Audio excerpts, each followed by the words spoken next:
3.15 이거 62주년을 맞아 올해부터 참여자들의 명예를 회복하도록 국가 차원의 진상규명이 시작됐습니다. 전국에서 52명이 진상규명을 신청했는데 이 가운데 50명이 경남 출신입니다.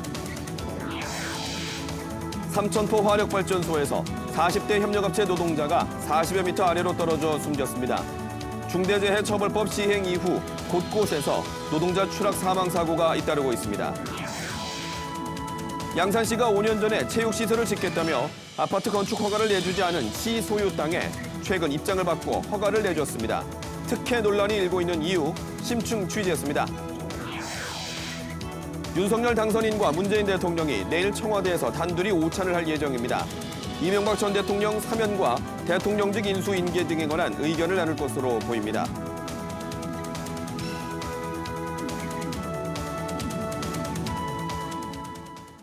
안녕하십니까. 7시 뉴스 시작합니다. 오늘은 3.15 이거가 일어난 지 62주년이 되는 날입니다. 올해 1월 말부터 시행된 3.15 의거법에 따라 창원에도 진실화해위원회 사무소가 운영되고 있는데요. 법 시행 50여일 동안 전국에서 진상규명을 요청한 52명 가운데 50명이 경남 지역 출신입니다. 김효경 기자가 보도합니다. 올해 75살 이영조 씨는 1960년 3월 15일 불이 났던 북마산 파출소를 생생히 기억합니다. 당시 이 씨의 나이는 13살. 6살 터울인 형 점덕 씨와 3.15 의거에 참여했다 헤어졌고 형은 이튿날 처참한 얼굴로 집에 돌아왔습니다. 그래 보니까 이 뒤 머리 여기 뒤가 막 피가 막 뜨기다가 있어 붙었어요. 그래서 이게 왜 이러나 하고 막 어디 갔으면 경찰서도 나온다고 그래요. 회사를 다니며 야학 공부를 했던 형 점덕 씨는 그날부터 변했습니다. 집에만 박혀 괴성을 지르거나 알아들을 수 없는 말을 쏟아내 50년 넘게 정신치료를 받아야 했습니다. 그날 잡혀가가지고 그랬을 때 뭉디를 어디 마세요? 기에 말. 기에. 그냥 예능돼가지고 하루 있다가 넣었지. 이영조 씨는 두 차례 형의 국가유공자 신청을 거절당했지만 창원과 김해, 부산 지역 지인 10여 명으로부터 증언을 수집했습니다. 대전에 있는 국가기록원의 형사사건 기록부에서도 형의 흔적을 찾아내 진실규명을 신청했습니다. 이 씨처럼 법 시행 50여일 동안 진실규명을 신청한 사람은 전국에 52명. 이 가운데 경남 출신이 50명입니다. 그리고 다양한 방법으로 저희들이 접근해서 그 사실을 조사를 하게 됩니다. 한 분이라도 더 진실규명자로서 등록될 수 있도록. 진실규명 대상자에 대한 실질적인 보상도 필요하다는 주장도 나옵니다. 피해자에 대한 명예회복 규정은 있지만은 보상이나 배상을 받을 수 있는 규정이 아무것도 없습니다. 핵심이 빠져버린 것이죠. 3.15 의거 관련 국가유공자나 당시 판결에 대한 재심 신청은 오는 12월 9일까지 진실화해위원회나 각 자치단체에 할 수 있습니다. KBS 뉴스 김효경입니다. 1960년 3월 15일 부정선거에 항거한 3.15 이거 62주년 기념식이 오늘 창원 3.15 아트센터에서 열렸습니다. 새 희망을 품고 가고 또 간다를 주제로 열린 오늘 기념식에는 김부겸 국무총리 등 정부 인사와 유공자와 유족 등 100여 명이 참석했습니다. KBS 창원방송총국은 오늘 기념식을 경남 지역에 생중계했습니다.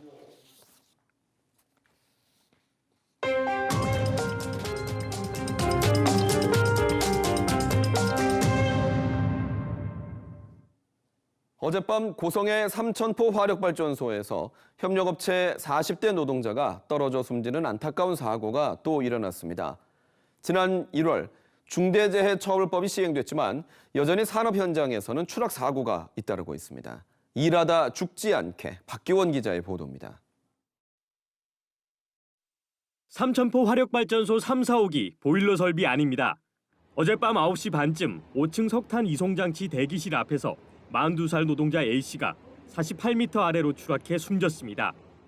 불가능한 상황이라서 의사랑 연결해가지고 더 이상 우리가 해줄 게 없다고 판정받고. 경찰은 A씨가 동료와 2인 1조로 설비에 화재 위험이 없는지 점검하러 나섰다가 변을 당한 것으로 보고 있습니다. 목격한 사람은 이제 같이 순찰 돌던 사람밖에 없고 나머지 부분들은 저희들이 지금 계속 확인 중에 있습니다. A씨는 한국 남동발전의 협력업체인 한전산업개발 소속으로 11년째 점검원으로 일해왔습니다. 남동발전 삼천포 발전본부와 한전산업개발의 상시 근로자 수는 각각 1,200명과 200명, 모두 중대재해처벌법 적용 대상입니다. 중대재해처벌법에는 사업주가 제3자에게 도급한 경우에도 재해를 당하지 않게 안전조치를 하도록 돼 있습니다. 고용노동부는 원청인 한국남동발전이 추락을 막기 위한 안전조치를 제대로 했는지 조사한 뒤 중대재해처벌법 적용 여부를 검토할 계획입니다. 앞서 지난달 경남 고성의 조선소 3강 SNC에서 50대 노동자가 10여 미터 아래로 추락해 숨졌고 지난 12일엔 한화디펜스 공사 현장에서 70대 노동자가 추락해 숨지는 등 중대재해처벌법 시행 이후에도 사고가 잇따르고 있습니다. KBS 뉴스 박기훈입니다. KBS는 오늘과 내일 이틀에 걸쳐 일관성 없는 건축 허가 행정으로 특혜 의혹을 사고 있는 자치단체들의 실태 짚어보겠습니다. 양산시는 5년 전에 시 유지에 체육시설을 짓겠다는 이유로 아파트 허가를 내주지 않았는데요. 최근에 입장을 바꿨습니다. 기부 체납을 더 늘린다는 조건인데요. 이 오락가락 행정에 논란이 일고 있습니다. 심층기획팀 윤경재 기자입니다. 양산시 물금읍 16,000제곱미터 규모 땅입니다. 한 아파트 시행업체가 2016에서 2017년 세 차례에 걸쳐 아파트 건축 허가를 신청했지만 두 차례 취하, 한 차례 불허가 결정이 난 곳입니다. 전체 사업터의 20%가 넘는 양산시 땅 3,500제곱미터가량을 살 수 없었기 때문입니다. 양산시는 당시 다른 용도로 쓰일 수 있다며 시유지 매각 불가를 결정했습니다. 이듬해인 2018년 양산시는 이 땅을 체육시설터로 지정했고 지난해 양산시 도시관리계획에도 체육시설로 표시돼 있습니다. 그런데 지난해 12월 이 땅에 300가구 규모의 아파트 건축 허가가 난 겁니다. 허가가 난 이유는 무엇일까? 설계상으로는 2017년 신청된 계획안과 유사합니다. 새 시행업체는 해당 시유지의 절반가량인 1,500여 제곱미터를 아파트 용지로 쓰고 나머지의 공원과 주차장, 도로를 만들어 기부 체납하겠다는 계획안을 냈습니다. 양산시는 애초 지으려 했던 체육관은 2019년 다른 곳에 지어졌다고 설명합니다. 그래도 체육시설이 결정이 돼 있으니까 저희는 매각이 안 된다 했고 이번에는 저희가 도시계획위원회에서 체육시설 세대됐다 아닙니까? 하지만 이 체육관터가 다른 곳으로 결정된 건 2017년 4월인데도 양산시는 2018년 1월 체육시설터로 지정해오다 새 아파트 허가 신청이 들어오자 지난해 6월 용도를 폐기한 것으로 확인됐습니다. 하도 업자들이 아파트를 지으려 하기 때문에 우리 주민들이 건의를 해가지고 시의회에서 체육시설로 용도 변경을 바꿔놨습니다. 체육시설로 하면 아파트 절대 안 들어옵니다. 저는 그걸 믿고 있었어요. 해당 시유지는 전체 아파트 용지의 19%가량. 더 큰 논란은 이 땅이 아직 사업자에게 매각되지 않았다는 겁니다. 향후 공유재산 심의위원회 결정에 따라 사업이 무산될 수도 있습니다. 공유재산 심의를 거치고 그 결과에 따라서 사업 추진을 해야 되는 게 맞는데 행정이 과연 얼마만큼 우리가 믿고 있어야 되는지 의원인 저도 의구심이 들 정도니까. 특혜 의혹과 함께 행정력 낭비라는 지적이 나오는 이유입니다. 행정관청에서도 될지 안 될지를 모르는 걸 가지고 절차를 밟아주는 꼴이 되잖아요. 행정력 낭비잖아요. 내락이 돼 있었다라고 제3자는 볼 수밖에 없습니다. 게다가 해당 업체는 지난해 4월 시유지 맞은편에 또 다른 300가구 규모의 아파트 허가를 신청했습니다. 기부 체납하겠다던 용지는 입주민 전용 공간이 될 것이라는 우려가 나옵니다. 주민들의 어떤 편의시설이라든지 체육부지로서 지정해놓은 부분이었는데 시민을 위한 부지지 어떤 건설회사의 부지가 아니라고 저는 생각합니다. 시행업체는 2017년 신청업체보다 공익적 기부 체납을 크게 늘렸고 시유지 매각 가능성을 염두에 두고 사업을 진행했을 뿐 특혜는 없었다고 밝혔습니다. KBS 뉴스 윤경재입니다. 경남의 코로나19 상황 앵커 브리핑으로 전해드립니다. 오늘 새벽 0시 기준 경남의 신규 확진자는 23,941명이 나왔습니다. 닷새째 하루 2만 명대를 기록하고 있는데요. 오늘 0시 이후 오후 4시 30분까지도 이미 2만 4천 명이 추가됐습니다. 지역별로 보겠습니다. 창원이 7,700여 명, 김해가 3,400여 명, 양산 3,600여 명, 진주 2,400여 명, 거제 1,500여 명 등 한 주 동안의 확진자 가운데 창원에서 가장 많은 34%가 나왔고 김해가 17%, 양산 13%, 진주 11%를 차지했습니다. 10대 이하의 확진자가 두드러집니다. 9살 이하 확진자가 경남에서는 하루 평균 2,500명이고 10대 확진자까지 포함하면 확진자 10명 가운데 3명꼴로 어린이, 청소년입니다. 12살에서 17살 청소년에 대한 3차 백신 접종이 어제 시작된 가운데 경남의 청소년 백신 2차 접종률은 64%입니다. 경상남도 방역당국은 확산세 정점이 불확실하다면서 하루 확진자 3만 명에 대비하고 있다고 밝혔습니다. 정부가 재택치료자 집중관리군에서 50대 기저질환자를 제외하기로 했습니다. 내일부터 50대 기저질환자는 일반관리군으로 분류돼 동네 병의원에서 치료를 받게 되는데요. 전국의 신규 확진자는 나흘째 30만 명대를 기록했습니다. 자세한 내용 김세정 기자가 전합니다. 앞으로는 60살 이상이거나 면역 저하자만 재택치료 집중관리군으로 관리됩니다. 50대 기저질환자 등은 일반관리군으로 변경돼 평소에 다니던 병원에서 치료받게 됩니다. 중앙재난안전대책본부는 50대 이하 확진자의 치명률이 매우 낮고 급증하는 집중관리군을 안정적으로 관리하기 위한 조치라고 설명했습니다. 또 중대본은 집중관리군을 24시간 상담하고 대응할 수 있는 관리 의료기관을 120개 추가 확충하기로 했습니다.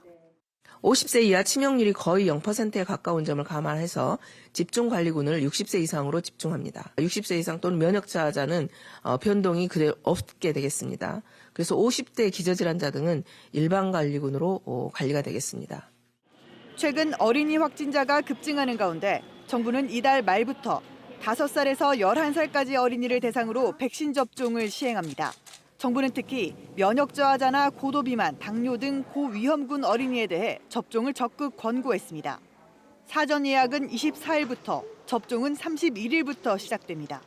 오늘 0시 기준 코로나19 신규 확진자는 36만 2,338명으로 나흘째 30만 명대를 이어갔습니다. 위중증 환자는 1,196명으로 역대 최다를 기록했고 중환자 병상 가동률은 65.1%입니다. 사망자는 하루 사이 293명 늘어 치명률은 0.15%입니다. KBS 뉴스 김세정입니다.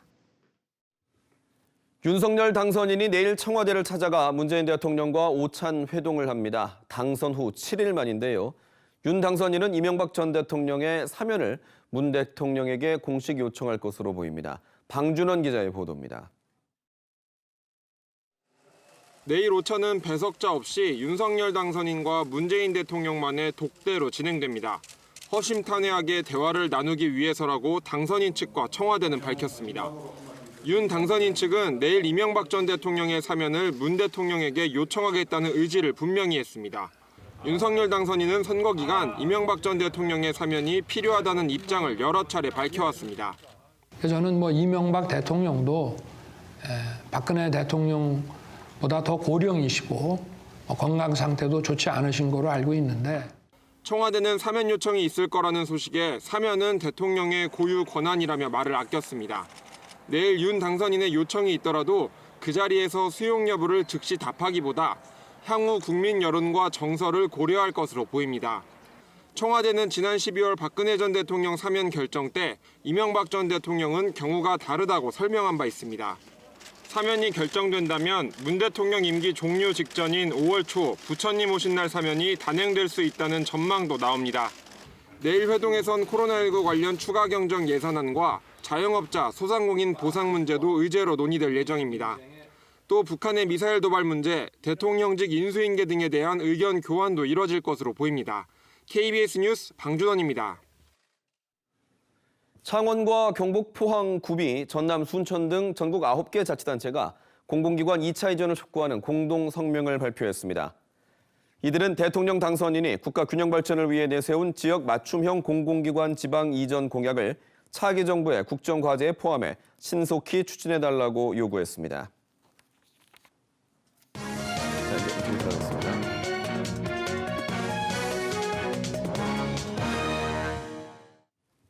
대통령 선거가 끝이 났습니다. 이제 지방선거에 관심이 커지고 있는데요. 정권 교체가 지방선거에는 어떤 파장과 변수로 이어질지 궁금합니다.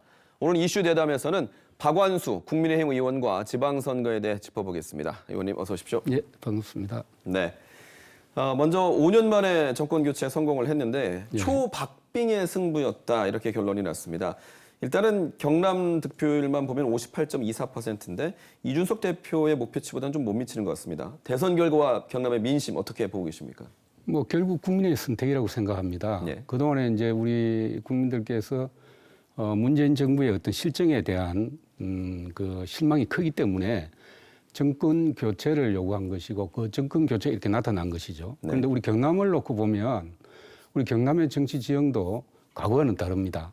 이 문재인 정부와 노무현 정부를 거치면서 민주당 지지세가 만만치 않죠. 네. 특히 양산, 김해 이쪽으로 보면 대도시 중심으로. 근데 최근에 이제 대통령 선거에서 나타난 결과를 보면 이 대통령 선거를 고비로 해서 경남의 정치 지형도 좀 바뀌지 않겠나. 우리 국민의힘이 좀 유리한 쪽으로 그렇게 희망적인 전망을 저는 해봅니다. 네. 예. 아직까지 김해에서는 다른 시군과 비하면 정말 초박빙의 또 그 득표율이 나오긴 했습니다만 예. 일단 경상남도 18개 자치단체를 보면 더불어민주당이 7개를 갖고 있습니다. 정권 교체가 지방선거에는 어떤 영향을 미칠 것으로 보시나요? 문재인 대통령을 국민들이 당선을 시키고 예. 2018년도 지방선거 때 우리 도민들은 시장, 도지사, 도의원, 시의원 전폭적인 지지를 민주당이 해줬죠. 네. 근데 그동안 지난 4년 동안 민주당이 우리 경남에서 뭘 했는지 어떻게 보면 경남의 경제도 침체되고 또 청년들이 가장 많이 떠나는 그런 지역으로 이렇게 추락을 했죠. 그래서 그런 면에서 보면 우리 도민들도 이번 대통령 선거에서 정권 교체를 선택했듯이 이번 지방선거에서도 지방 권력을 교체를 요구하지 않겠느냐 저는 그렇게 생각을 합니다. 예. 작년 11월 16일에 이 자리에 나오셔서 예. 그 도지사 출마 여부를 묻는 질문에 정권 교체에 일단 전력을 다 하겠다라고 답변을 하셨거든요. 예. 그러면 오늘 이 KBS 뉴스 7을 통해서 이 지사 공식 출마 선언하시나요? 어떻습니까? 예. 네. 이번 도지사 선거에 출마할 생각입니다. 예. 대통령 선거 과정에서 제가 많은 도민들을 만났고 또 그 도민들 중에서는 출마 요구도 많이 있었습니다. 근데 이번에 이제 도민들 여론을 들어보면 이번 경남의 도지사는 정치인 출신보다는 행정가 출신이 돼야 된다. 이런 요구가 있었던 것 같아요. 네. 그래서 저는 개인적으로 보면 과거에 이제 도의 국장이나 간부도 했고 또 합천군수와 또 창원시장을 지내면서 농촌행정, 도시행정을 두루 경험을 했습니다. 그리고 국회의원과 당 사무총장을 지내면서 중앙정치도 경험했기 때문에 오랫동안 준비를 해왔고 예. 누구보다 준비된 경제도지사 후보다 그렇게 이렇게 감히 말씀드릴 수 있고요. 이번에 우리 이 도지사 선거에서 1차적으로 우리 당의 경선에 참여해서 도민과 우리 당원들의 평가를 네. 받아보려고 생각을 하고 있습니다. 네. 그러면 경남 도정의 가장 시급한 현안은 뭐라고 생각하십니까? 경제죠. 일자리죠. 예. 우리 경남의 경제 위상이 과거에 비해서 많이 추락했기 때문에 경제를 활성화시키고 일자리를 만드는 것이 가장 중요한 과제라고 생각이 듭니다. 그리고 이 일자리를 만드는 것은 기업이 만드는 것이기 때문에 1차적인 목표는 기업 유치와 투자 유치죠. 예. 그 기업 유치, 투자 유치가 아주 핵심 과제인데 저는 그 과거에 사천의 태양유전이라든지 이 마산의 덴소를 유치한 경험을 가지고 있습니다. 어떻게 보면 경제 분야에서 투자와 기업 유치 전문가라고 감히 말씀드릴 수가 있습니다. 그래서 제가 도지사가 되면 우리 경남의 경제를 일으켜 세우는데 큰 기여를 할 수 있다고 생각이 들고요. 예. 그런 면에서 보면 경제가 1차적인 목표고 두 번째는 우리 경남의 주요한 과제가 안전한 도민 생활. 도민들이 안전한 생활을 원하는 건데 요즘 코로나 시대에 코로나 문제를 빨리 해결하고 예를 들면 도민들이 병원에 빨리 가고 싶고 빨리 치료를 받고 싶고 자기가 원하는 때 안전한 어떤 치료와 구호를 받고 싶은 그런 욕구가 강하기 때문에 네. 그런 데 대한 대책을 세우는 것이 우리 경남도의 과제가 아닌가 그렇게 생각을 합니다. 네. 당장은 말씀하신 이런 현안들이 새 정부의 정책에 포함이 되도록 노력하는 것도 중요할 것으로 보이는데요. 어떻습니까?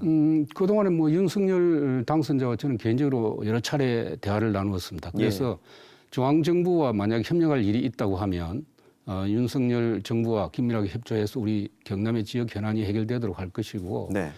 저는 뭐 중앙정부와 협의해서 해결할 부분도 있지만 오히려 경남이 중앙정부를 이제 선도해 나가야 된다 이렇게 생각을 합니다. 그래서 과거에 제가 창원시장으로 있을 때 기업사랑운동이나 환경수도운동 같은 경우에는 오히려 지방자치단체가 중앙정부를 선도한 그런 사례가 있거든요. 네. 그래서 저는 오히려 우리 경남이 여러 시청면에서 중앙정부를 선도하는 그런 정책적으로 나가야 된다 이렇게 생각을 하고 있습니다. 알겠습니다. 시간이 많지 않아서 이 질문을 드리고 마쳐야 될 것 같은데요.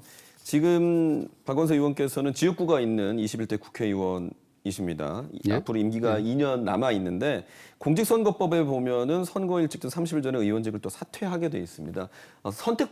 유권자의 선택을 받은 사람으로서 이 부분에 대해서는 또 어떻게 설명을 하실 수 있을까요? 제가 20대 국회에 출마할 때는 우리 의창 구민들에게 약속을 했어요. 예.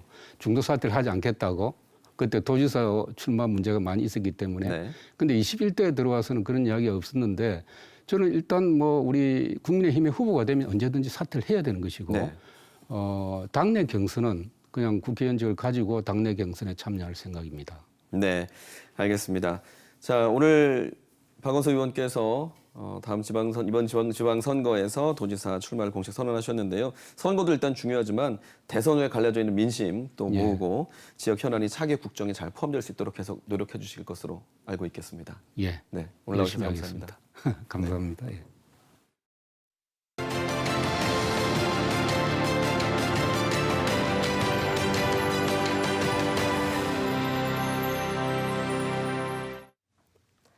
이어서 진주에서 전해드립니다. 농촌 고령화로 봄과 가을 농번기에 일손 구하기가 해가 갈수록 힘들어지고 있습니다.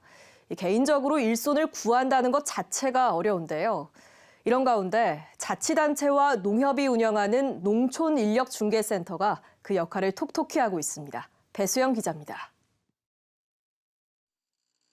4,500제곱미터의 밭에 단호박 농사를 짓는 김주롱 씨.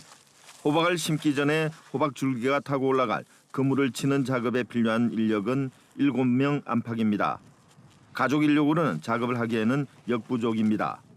농촌 고령화로 마을 주민을 구하기도 쉽지 않습니다. 믿을 곳은 남해군과 농협이 함께 운영하는 농촌 인력 중개 센터뿐입니다. 인부 구하기가 정말 어렵습니다.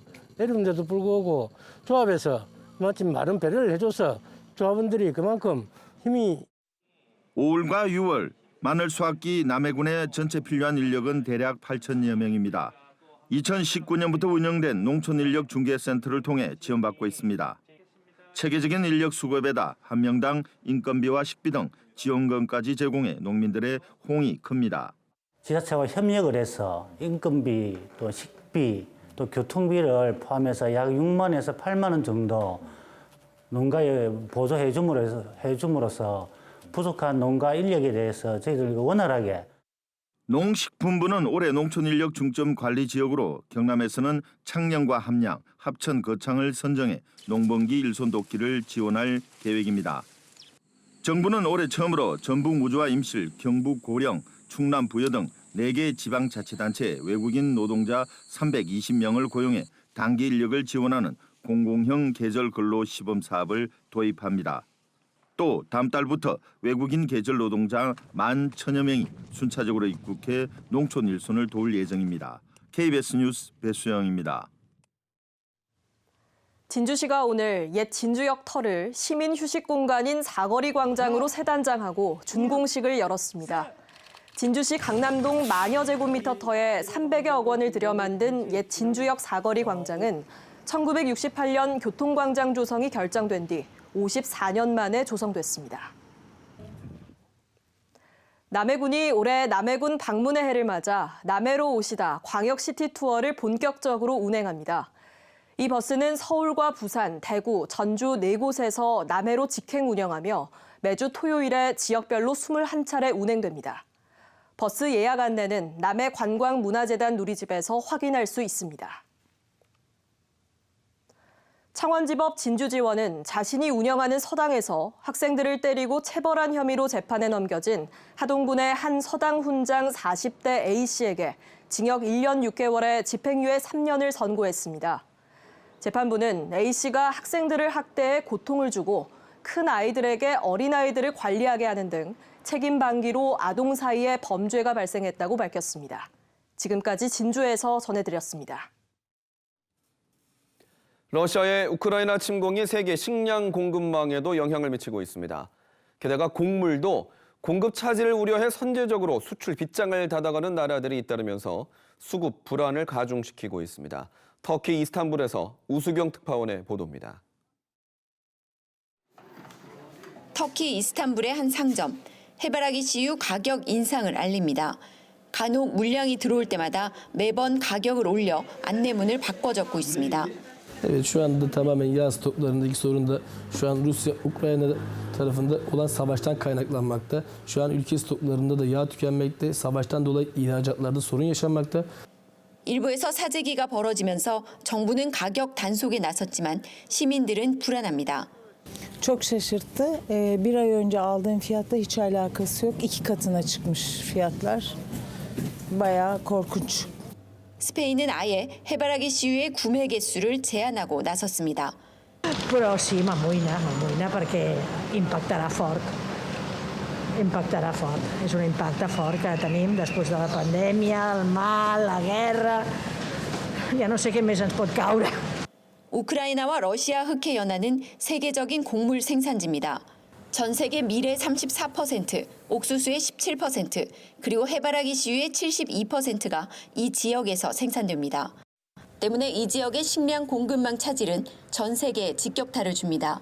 세계 식량 가격 지수는 역대 최고치를 기록했고 밀은 침공 일주일 만에 55%가 올랐습니다.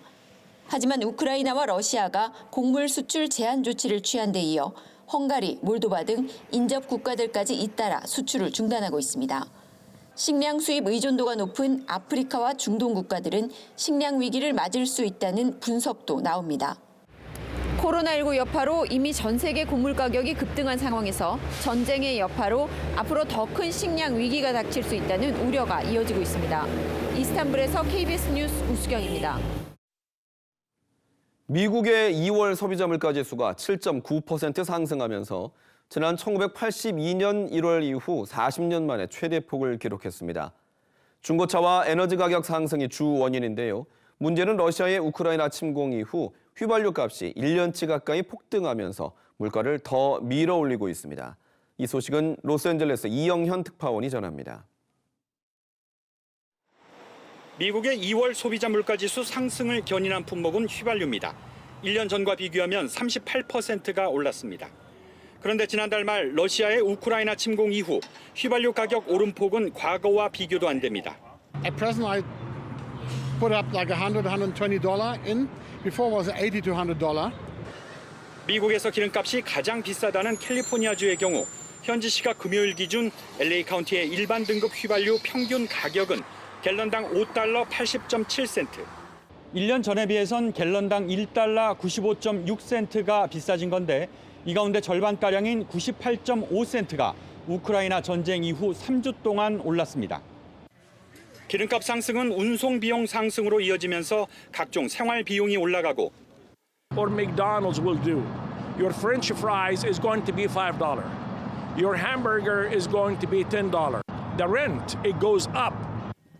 러시아에 대한 경제 제재는 원자재나 농산물 등의 공급망에 혼란을 초래해 가격이 오르고 있습니다.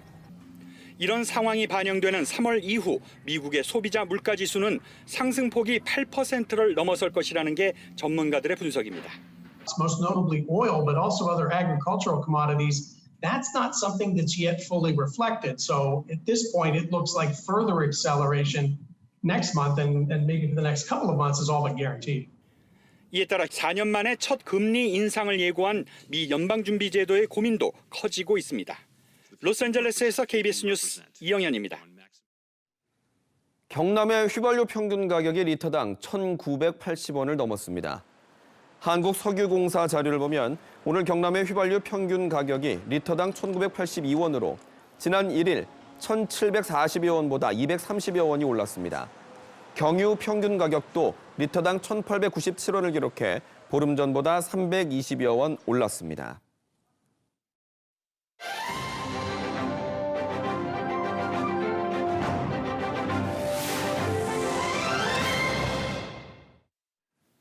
이어서 간추린 경남 소식 전해드립니다. 3.15 의거 당시 희생된 김영준, 김용실 열사의 기념비와 흉상 제막식이 오늘 마산고등학교 추모동산 앞에서 열렸습니다. 두 열사는 마산고 재학 중이던 1960년 3월 이승만 자유당 부정선거에 항거하기 위한 3.15 의거에 참여했다가 각각 옛 마산시 장군동과 무학초등학교 인근에서 경찰이 쏜 총탄에 맞아 숨졌습니다. 오미크론 확산 속에서 개강을 맞은 경남 지역 대학들이 방역을 강화하고 있습니다. 경남대학교는 확진 학생에 대한 등교 중지 조치를 정부 기준보다 사흘 연장된 열흘로 늘렸습니다. 인제대학교는 자가진단 키트 검사소를 운영하고 경상국립대학교는 확진 판정 신고를 유선 통보 대신 온라인으로 대체했습니다. 창원대학교를 포함한 주요 대학들은 구성원 10%가 확진되면 전면 비대면 수업을 할 계획입니다. 어제 남해 앞바다에서 바지락잡이 어선이 전복돼 3명이 숨진 사고와 관련해 해경이 당시 정원을 초과한 사실을 적발했습니다. 해경은 해당 선박의 승선 정원은 최다 5명인데 당시 6명이 타고 있었다며 선장에 대해 업무상 과실치사 외에 선박안전법 위반 혐의를 적용을 검토하고 있다고 밝혔습니다. 창원 중부경찰서가 경남경찰청 소속 30대 경찰관을 강제추행 혐의로 검찰에 송치했습니다. 이 경찰관은 지난해 12월 창원시 성산구의 번화가에서 길 가던 여성의 신체 일부를 접촉한 혐의를 받고 있습니다. 경남경찰청은 조만간 검찰 조사가 마무리되는 대로 해당 경찰관을 자체 징계위원회에 넘길 계획입니다. 김해 시가 올해부터 청년 친화도시를 선포하고 청년 맞춤형 정책을 추진합니다. 주요 정책으로는 경상남도 공모사업에 선정된 지역 청년 활동가 지원과 창업 문화공간 조성, 청년 문화특화거리 조성 등 13개입니다. 또 청년 월세 특별 지원과 전세보증금 반환 보증료 지원, 지역 대학 입학 장학금 지급 등을 추진합니다. 지금까지 간추린 경남 소식 전해드렸습니다.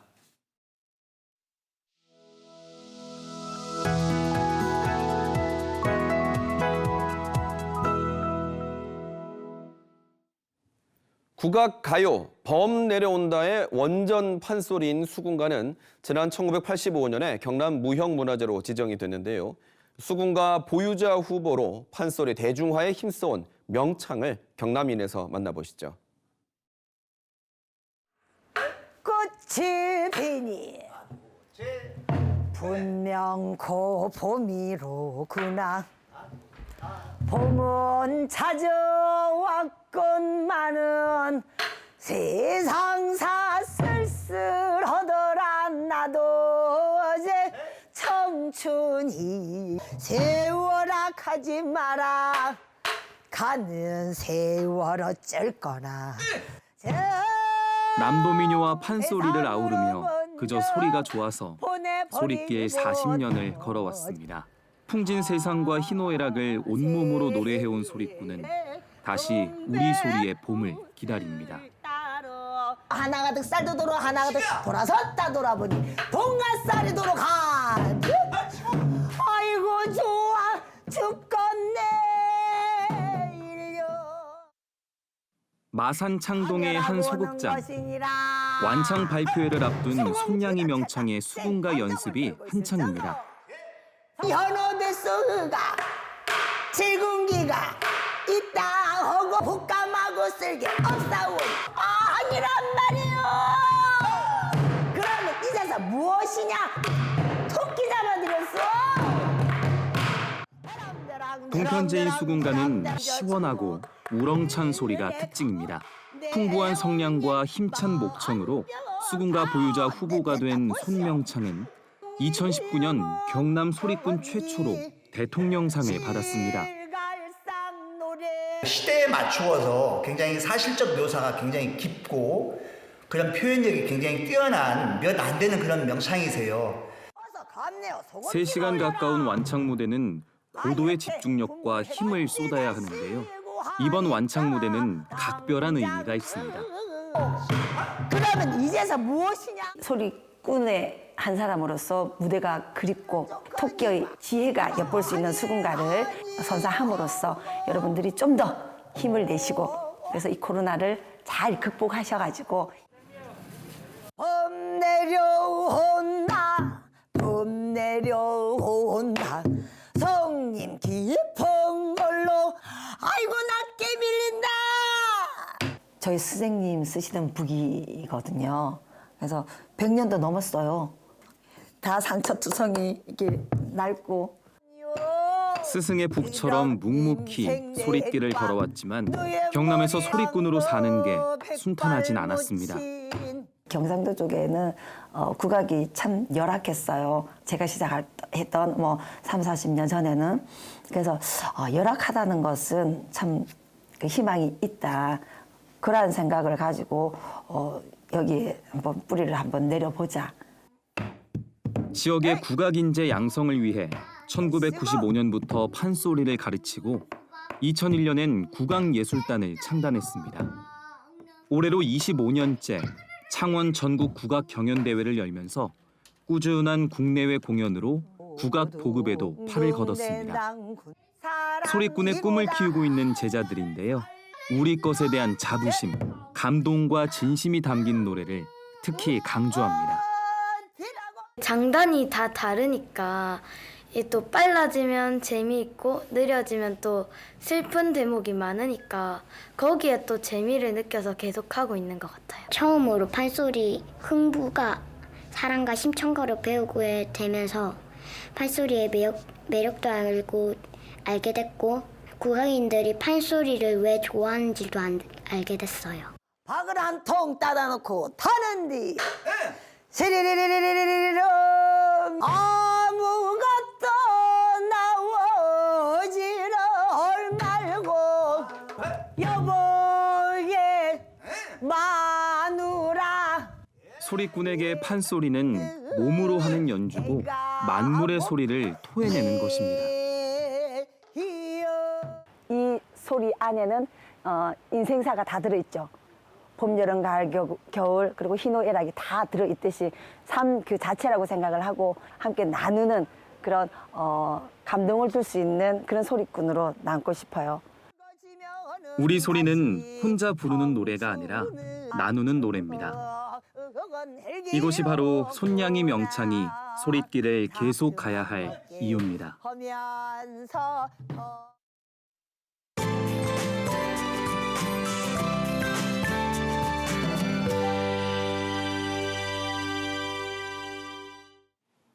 본격적인 봄 날씨에 접어들면서 일교차가 점점 더 커지고 있습니다. 특히 내륙을 중심으로는 기온차가 20도 이상 벌어지면서 하루 사이 거의 두 계절이 공존하는데요. 내일도 의령의 아침 기온이 1도로 출발해서 낮 기온 24도까지 올라가고요. 진주도 아침 기온은 2도로 쌀쌀하지만 한낮에는 23도로 따뜻하겠습니다. 환절기 건강관리에 각별히 유의하시기 바랍니다. 내일도 경남 지역의 미세먼지 농도는 일평균 보통 단계로 대기질 양호합니다. 아침 기온은 창원과 김해, 양산 6도 등 오늘보다 1, 2도가량 높게 출발하고요. 낮 기온은 의령과 함안 24도 등 오늘보다 6, 7도가량이나 더 오르겠습니다. 경남 서부 지역은 거창과 합천, 진주의 아침 기온 2도로 출발하고요. 낮 기온은 23도 안팎까지 오르는 등 평년보다는 거의 10도가량이나 높겠습니다. 바다의 물결은 모든 해상에서 잔잔하게 일겠습니다. 내일까지는 대체로 맑지만 모레 목요일부터 다시 비가 내리기 시작해서 이후로 토요일까지 오락가락 이어지겠습니다. 기상정보였습니다. 아직은 앳된 얼굴의 15살 소년. 마산 상업고등학교 진학을 앞두고 있던 이 소년은 1960년 3월 15일 이승만 정권의 부정선거에 항거하다 최루탄에 맞아 숨집니다. 62년 전 오늘은 이 김주열 열사뿐 아니라 수많은 학생과 시민들이 자유, 민주, 정의를 외치며 거리로 나왔습니다. 오늘 우리가 누리는 이 자유민주주의는 과거에 우리가 목숨을 걸고 지켜온 소중한 가치입니다. 진심으로 감사드립니다. 7시 뉴스 마칩니다. 오늘도 뉴스7 경남입니다.